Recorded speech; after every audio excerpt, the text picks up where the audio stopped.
So, for those of you who haven't had a class with me yet or haven't heard me give a Sunday talk, a couple things I'm kind of fussy about is use of language and kind of context. I really find it's important to remind ourselves where we've come from and things that we may have not been aware of. I find every so often I'll be reading something and it'll dawn on me, oh yeah, they didn't have penicillin at that time, or oh yeah, that's before electricity, or whatever, whatever. So I just want to spend a little bit of time on some context, and then we'll dive into the Fillmores themselves. So, spoiler alert: Myrtle was older than Charles by a good 9 years.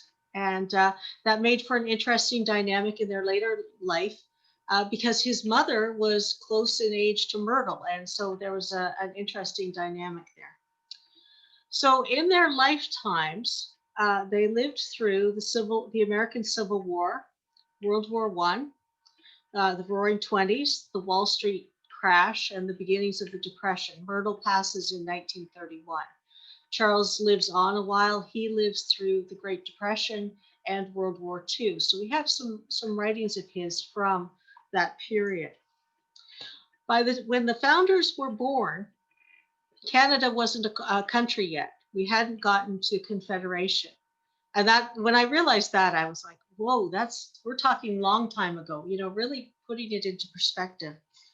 Many of the states that we now consider, we don't even think about it being part of the 50, weren't part of the states.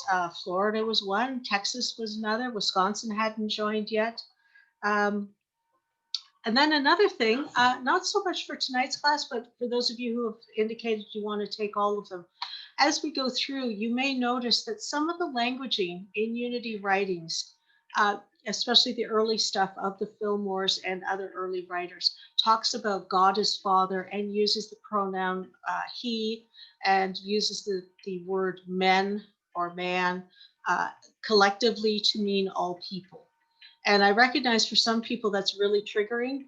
And I've had to find a space within myself where, I'm comfortable with how I'm languaging things without destroying the history of what our co-founders and others have written. But just to be aware that, sometimes that does come up and sometimes it's hard to change the wording. And that's not to excuse them, but just to say they lived in a totally different era. For me, I don't know about the rest of you, but I'm feeling like we're living in a very different era right now. So Myrtle, at the time of her life, she didn't get to vote until 1919. So, there was a lot of issues, and we have the whole issue of segregation. Kansas City, where they eventually are, was not um, really a unified city. It was very much a segregated city, and that's has some interesting history. We'll talk about that a bit in the future time. So with that, just kind of reminders that we're in a space where the U.S. isn't what we think of it as being now, where Canada is not a full country. We're a bunch of little colonies being overseen by Queen Victoria at the time of Unity's founding. It's a very different space. So we have whole different issues with medicines and how we take care of ourselves physically, how we transport from place to place, things like that. So that's just a little bit of historical background to get us into things. So let me introduce you to the Page family. This is Myrtle's family. I don't know who these people are. The picture in the archives is pretty much as you see. I've cropped out a little bit of the edge where it was starting to fray. But she lived in a town called Pagetown. It was her family's town. And so she may not have been rich, but in terms of, a sense of being, definitely there. They were Methodists, they were very religious and very much practicing their faith. And we have now, we had an original Tui, new mouth sign, which has been replaced, I believe, in 1977. So Myrtle was born on the 6th of August of 1845. Don't ask me how long ago that is. I can't do math that quickly. But she's born into a large family, not surprising. And at the time, her family had tuberculosis running through. And she said, you know, this is what's going to happen to me. She accepted that as her fate, that that was going to be what happened. What we know about Myrtle as a child was that she was actually born Mary, and she got the nickname Myrtle, and that's how she called herself all her days. She wanted to become a teacher that at that point would have precluded her getting married. As soon as you started dating, and some boards of education even had a contract that you could not date anyone except who the board of trustees of your local county said you could date. And as soon as you got married, your job was canceled. So it was, really very much an either or. It wasn't a this and that. So a very different mindset than perhaps many of us who, have become parents and have families and jobs and all of that stress. Certainly a very different mindset than our modern times. So here are a couple pictures of Myrtle. And I give great gratitude to the archives. Many years ago when I was a student, I traded off with them. I worked on a couple projects for them. They let me bring my scanner in and scanned pictures for 2 weeks, and it was just wonderful. So these are original from the archives. Uh, Myrtle was able to go to college. Now, at that time, 1 year qualified you in being in college at Oberlin College, that qualified you to be a teacher in a multi-grade school. So she came out of that. She went and lived with her brother David in Clinton, Missouri. That's how she ended up moving from Ohio to Missouri. And she became a teacher and was very well liked by the children. She had a real passion for being there for the children and not just educating them with facts and knowledge, but helping them guide them into the adults that they would become. Meanwhile, over in Minnesota, and I'll give you a little, in St. Cloud, Minnesota, well, actually a couple miles outside of St. Cloud, Minnesota, Charles Fillmore was born. Now here's your Canadian content. His mother, Mary, also Mary, her surname was Stone. She was actually born in Nova Scotia. Her family moved to Minnesota when she was in her teens, and she got married fairly young, had two sons, Norton and then Charles.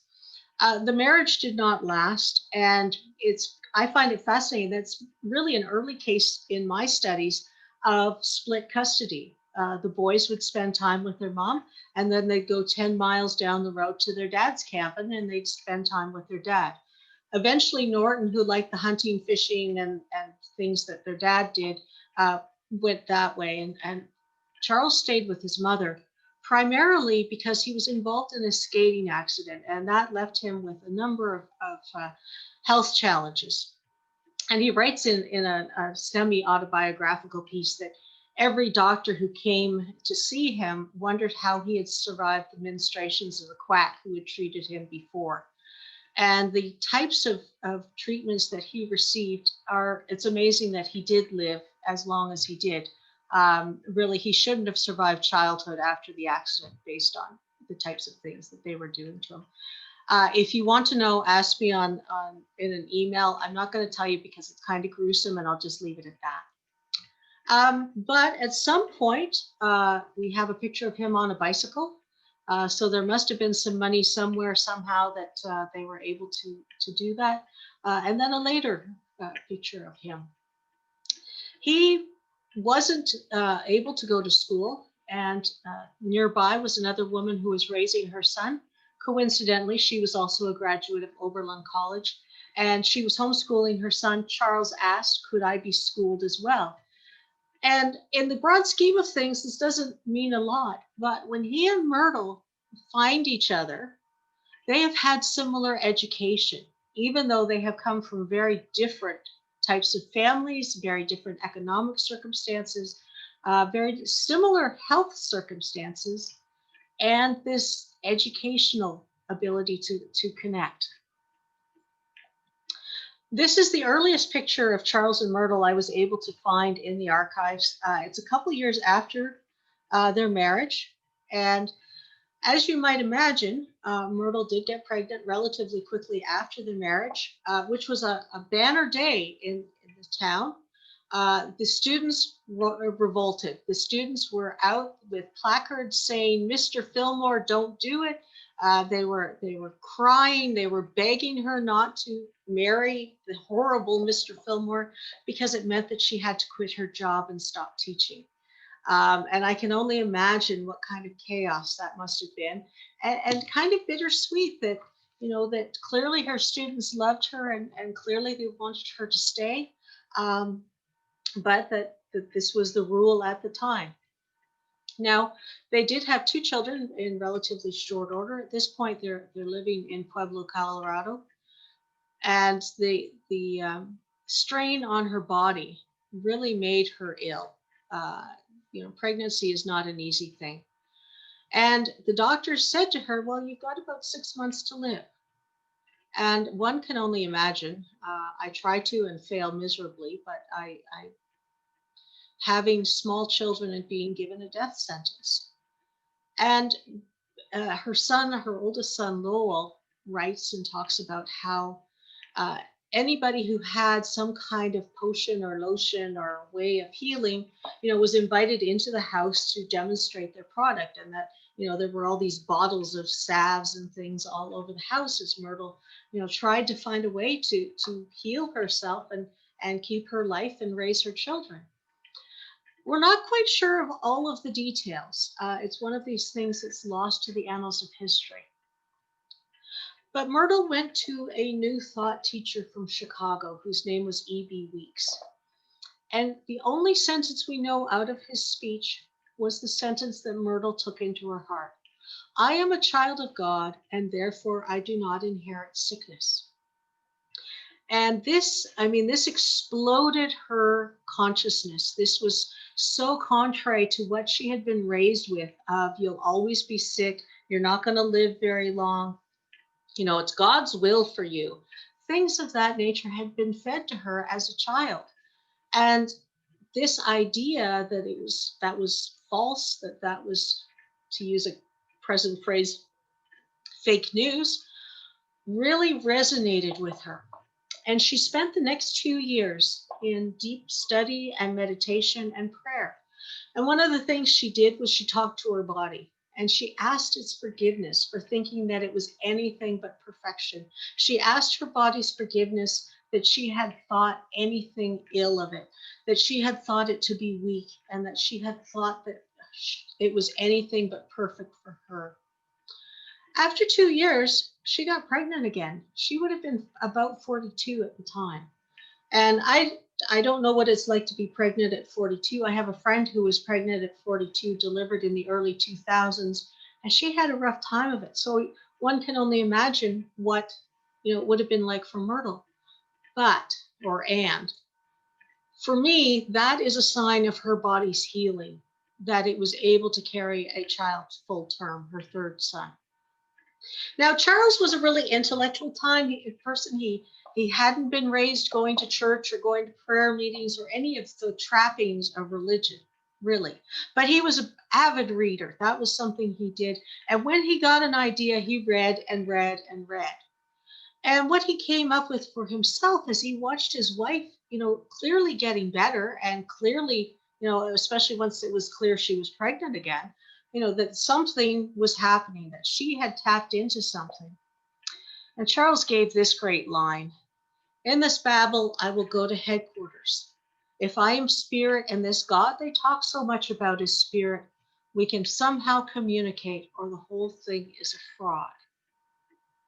And again, that really reflected his denunciation of the things that he had learned, he had read.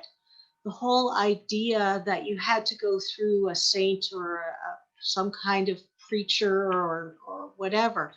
The idea that you could go, not only were you part of God, but that you could go directly, that there was a direct connection between you and God.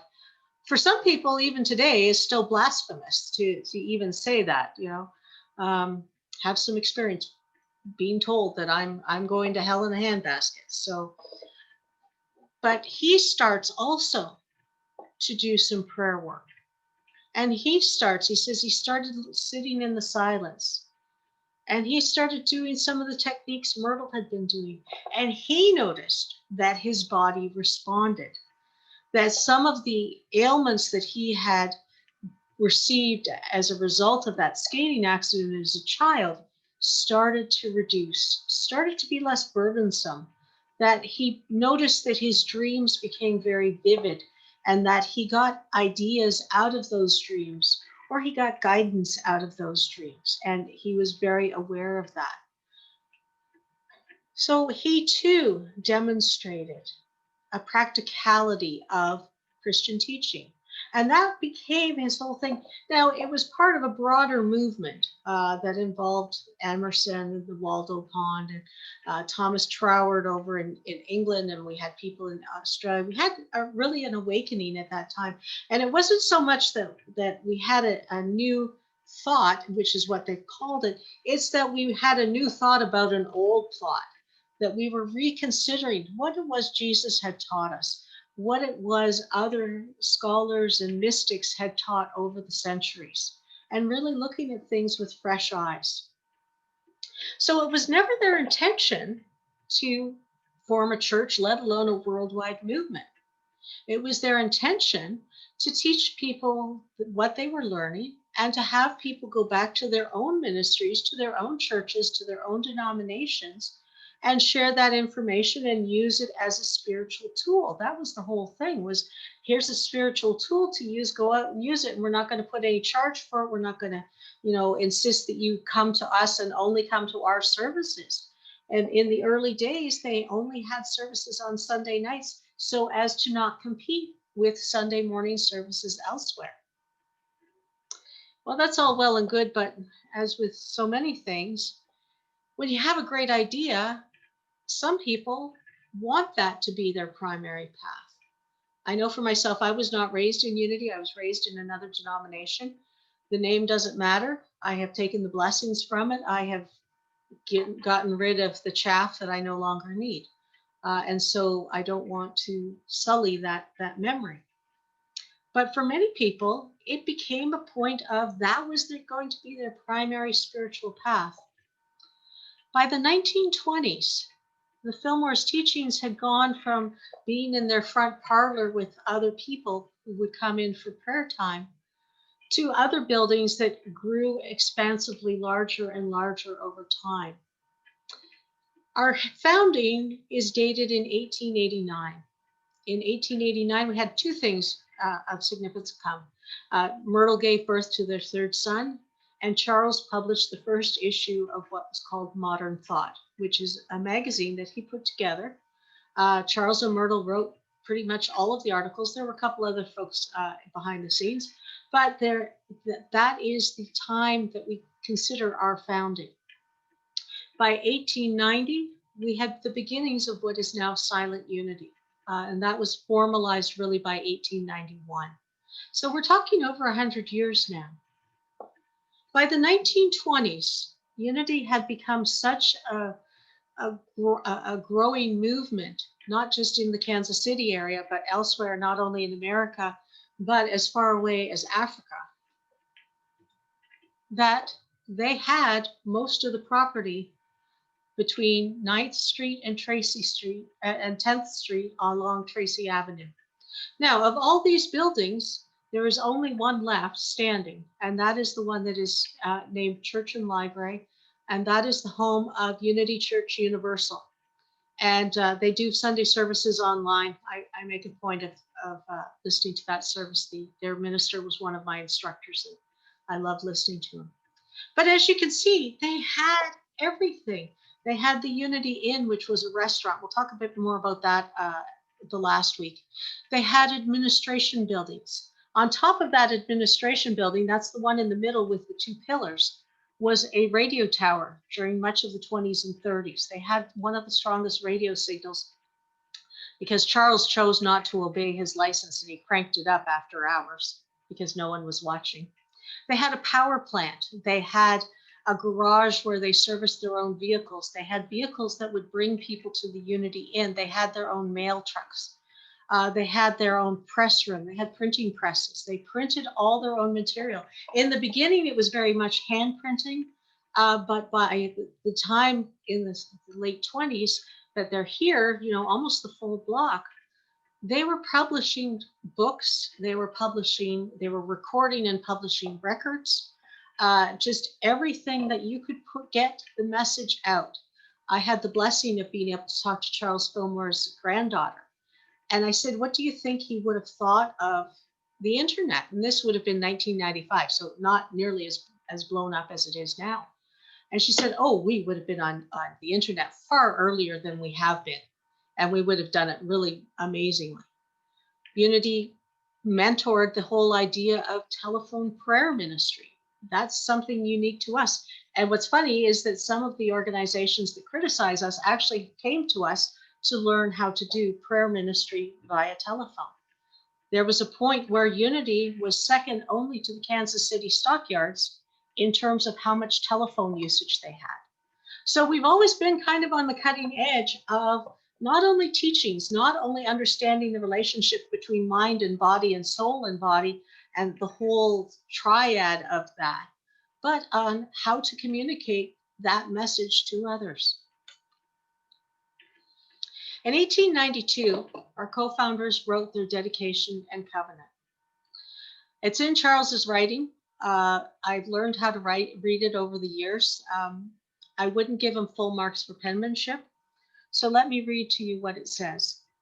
We, Charles Fillmore and Myrtle Fillmore, husband and wife, hereby dedicate ourselves, our time, our money, all we have, and all we expect to have, to the Spirit of Truth, and through it to the Society of Silent Unity. It being understood and agreed that the said Spirit of Truth shall render unto us an equivalent for this dedication, in peace of mind, health of body, wisdom, understanding, love, life, and an abundant supply of all things necessary to meet every want, without making any of these things the object of our existence. In the presence of the conscious mind of Christ, this 7th day of December, Anno Domini 1892, and then it's signed by both of them. Now, what I have not been able to find, and it probably died with them or with their children, is whether anyone knew that they had this covenant. It was discovered in Myrtle's papers after she passed, when they were moving the materials from Tracy Avenue out to Unity Farm, which is now Unity Village, our world headquarters. What I find interesting is others had done similar kinds of dedications and covenants and not told their spouses about it. So that's one of the things that we've brought, is this idea of an agreement, this idea that you can go to God and say, this is what my part of the deal is, and this is what I expect in return. And that, for me, growing up in the denomination I grew up with, that was my Myrtle moment of wow. So this was very much a family business in the early days. And I use the business term loosely, although there is that whole idea of rendering unto Caesar, and the fact that, binding books and having staff does have that administrative aspect. So let me introduce you to the whole famdamly, as my family says. In the front row, left to right, are Myrtle, Charles, and Charles's mother. Now, Charles's mom came and lived with them in her latter years, in part because she would have been alone, in part because they had 2 boys and then 3 boys, and Myrtle needed initially the help to raise the 2 boys while she dealt with her illness. And then they were busy running Unity. And many ministers, when I was going through school, would joke that they needed a Grandma Fillmore, because Grandma Fillmore took care of the kids. Grandma Fillmore did a lot of the cooking. Grandma Fillmore kind of was the person who took care of the household part of their lives. And in the back row are the 3 boys, left to right, Lowell, and then Rickard, and then Royal. Lowell became the administrative part of the Unity movement after his father decided that he was ready to hang it up. Rickard is who you give thanks to for the beautiful buildings at Unity Village.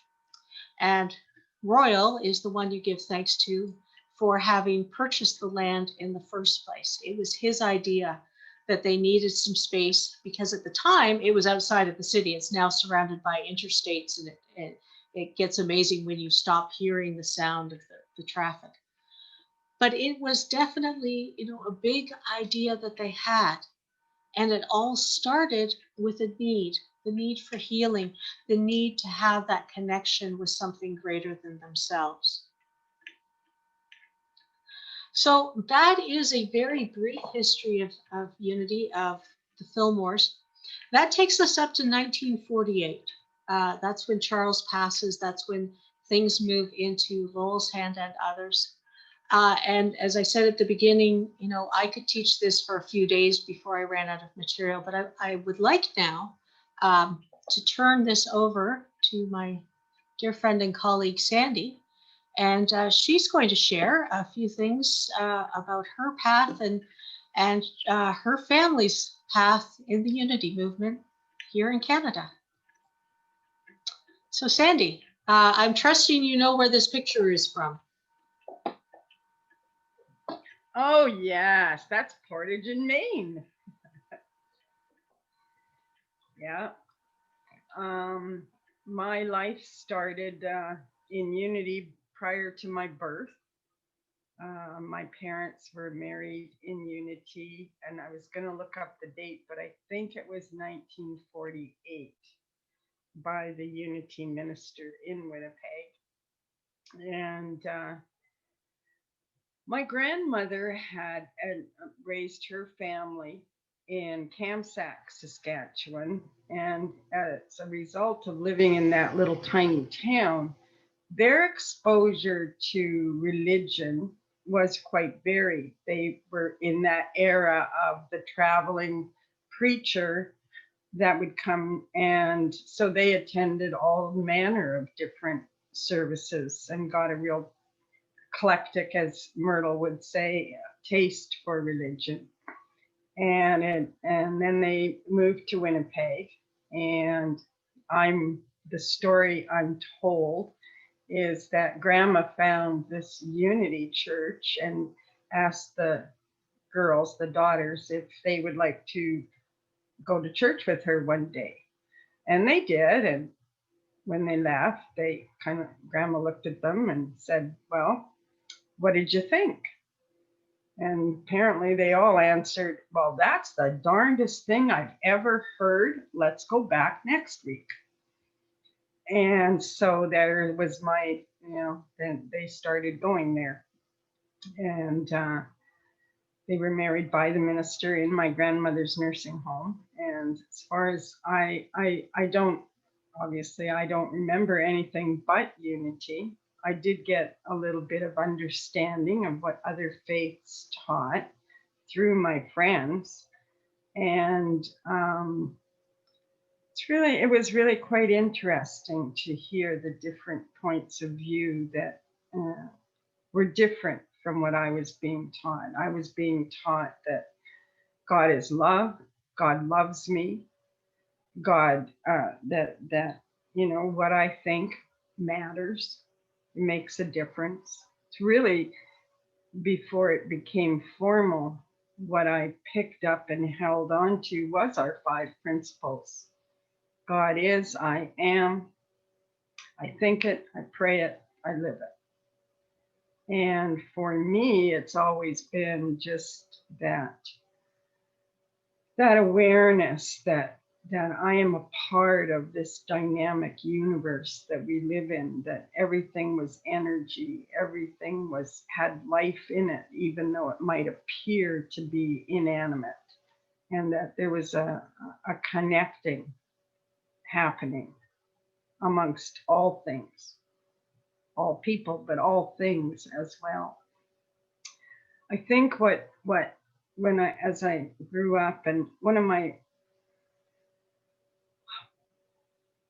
strongest memories of my gratitude for the teachings that unity brought to me was sitting after work one day chatting with my husband, who was raised Catholic. And I don't remember what we were chatting about, but something I said, his face changed quite dramatically. And I said, "You're afraid of God, aren't you?" And he burst into tears. And I've never, ever, ever been afraid of God. And that's something that unity teachings gave to me. What isn't necessarily one of the greatest, because I've had a lot of people that, that come into unity and go, "Oh, you're so lucky you grew up in unity." And I know I am, but one of the challenges that I've had that I'm still work on overcoming is the idea that I could let God down, because I am this, as Myrtle came to understand, this perfect expression of God. If I'm judging what's going on in my life as not so much, well, then it's my fault. And I've worked to overcome that. So but I think one of the strengths, one of the biggest blessings that I take away from unity is that absolute knowing and faith that health is mine to claim. And I don't get sick very, very rarely. So having health is, as we get older, more and more precious. And I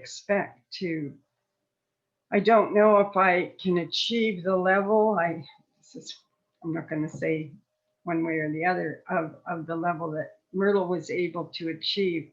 Part of her story that Wendy didn't get in there today was that when she passed, she went around to all the workers at Unity at the village and in the office at that were looking after the letters and the printing, and she said she was leaving.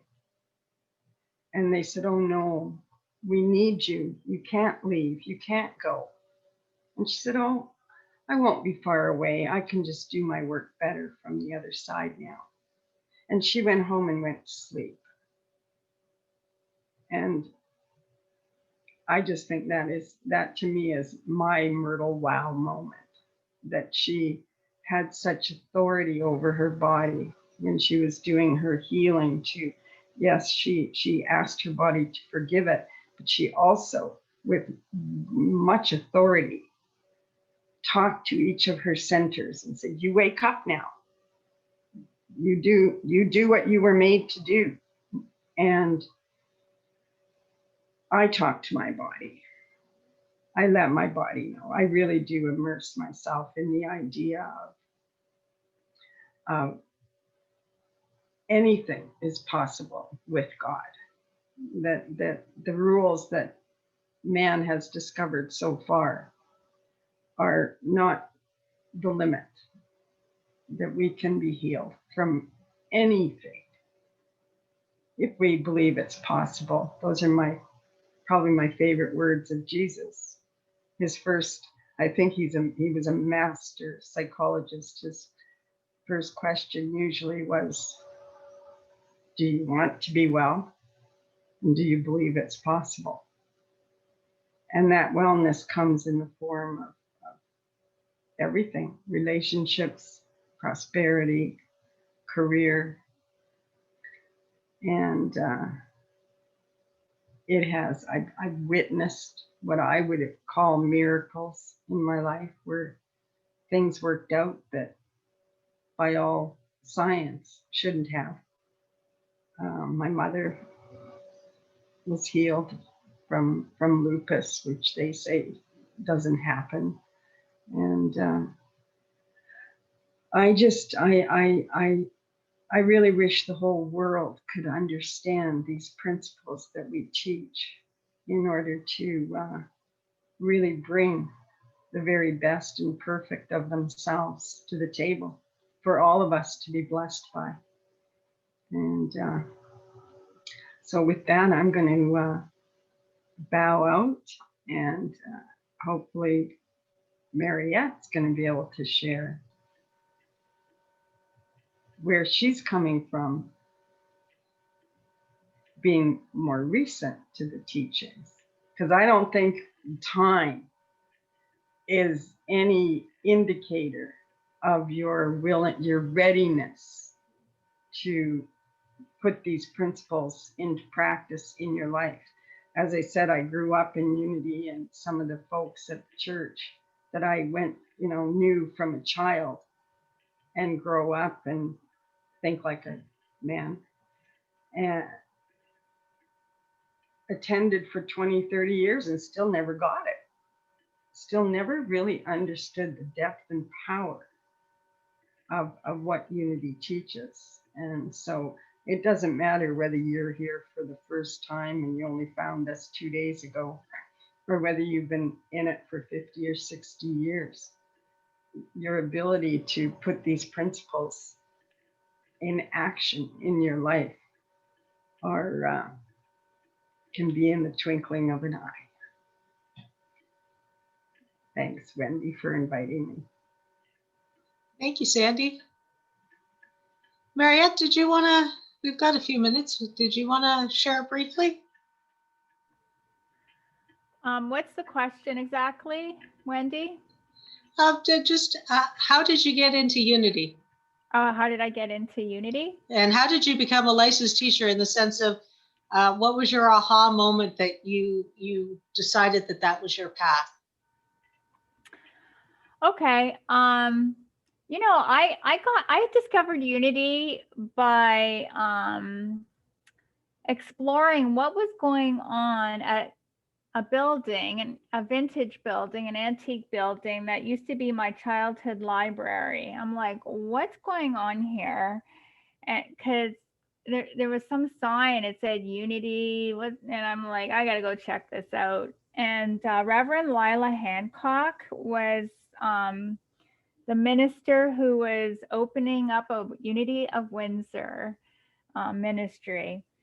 And before that, it had been a prayer group, I guess, like it didn't have a building. And so in my cherished childhood library building, a Unity was being founded in Windsor, and I found it. And my encounter with Lila Hancock, she was so welcoming.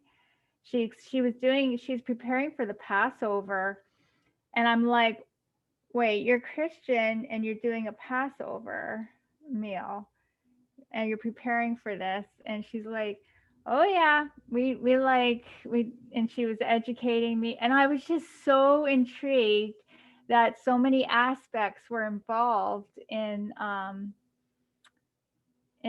this spiritual center, that they would include all kinds of celebrations.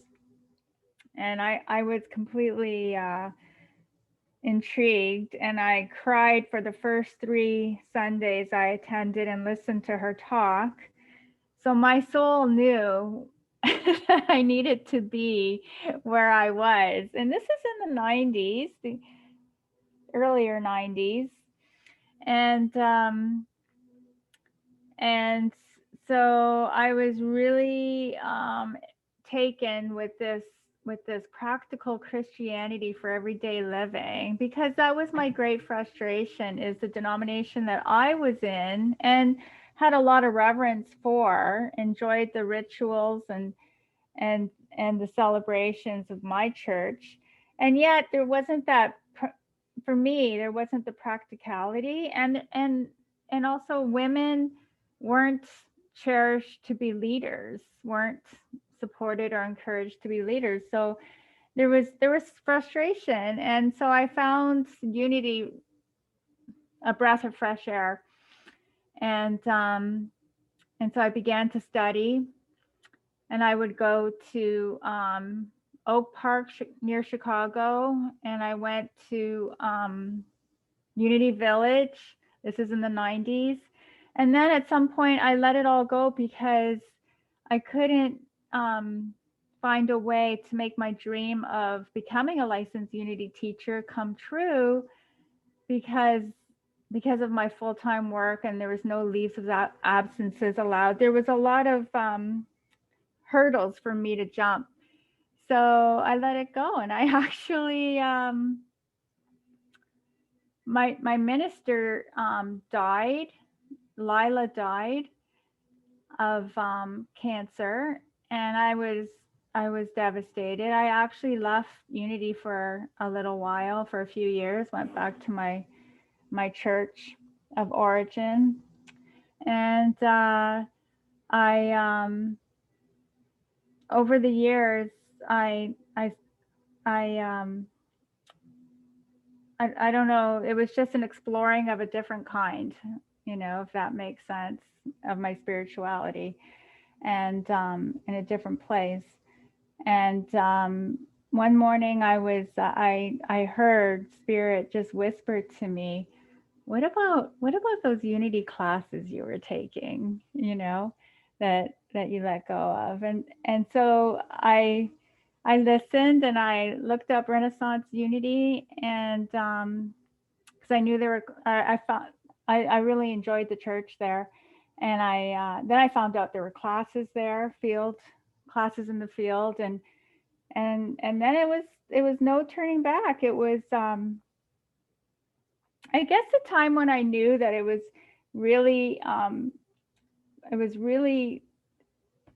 I really took it into my heart that I was meant to be a licensed Unity teacher was when I was taking classes at Oak Park, which is the first time that I ever took a spiritual enrichment and education class. And when I just felt how naturally it came to me to write the essays, to do the homework, to do the learning, it just felt like it wasn't hard for me. It was so easy, and everything I wrote or said, it just seems, everybody was like, it was like, I can't do anything wrong here. Like whatever I say, it's like people are like, I'm like, I can't be that right all that time. Like I was a little bit like confused about that. But at the same time, I eventually began to realize that I would be accepted no matter what I said, and that my wherever I was in my life, that was acceptable all of the time. And there, it was amazing to find out that I was literally never wrong. Like what, and that was a big aha Myrtle moment, because I'd been raised to believe that I was wrong a lot of the time.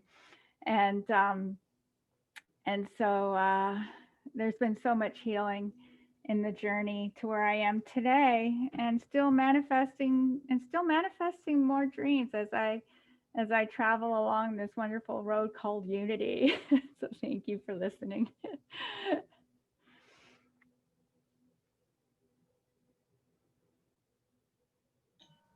Thanks, Mariette. You've just put in a piece of the puzzle for me, because as I've gotten to know you, I've been like, I've known her longer than I think I have. I was in Windsor from 1991 to 1996. My late husband, my late husband and I were the first couple Reverend Lila ever married. And I was at her bedside when she passed. So you and I have some discussions to do off sometime. I have goosebumps.